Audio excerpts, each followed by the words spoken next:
বেতন ভাতা দিতে পারে না। এমনিতে শুটিং হয় না, পয়সা হয় না, বেতন ভাতা করতে দেবে। তখন ওই যে আগের যে সরকার ছিল উনি এখানে 20 তলা ভবনের সব কিছু কইরা টুইরেছে, ওই কাজ চলতেছে, এখনো হইতেছে। এটা দেওয়ার কারণ হলো বিমা, ব্যাংক, বাড়ি, এগুলো ভাড়া টাড়া দিয়ে থেকে টাকা আসবে, বেতন ভাতা এখান থেকে দেবে। এদের করে ঠিক আছে।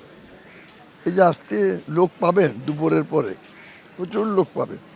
কালকে পরশু আয়া দেখবেন খালি গাছপালা আর এগুলোই দেখবেন, আর লোক পাবেন না, কারণ এখানে তো শুটিং হয় না, সিনেমা হল নাই। আমার সময় 1700 হল ছিল, এখন 70টা হল আছে কিনা সন্দেহ। খারাপ লাগি, খারাপ লাগি। 90 দশকের কৌতুক অভিনেতা আমি রসের বেদানি করছি আজকে 42 বছর।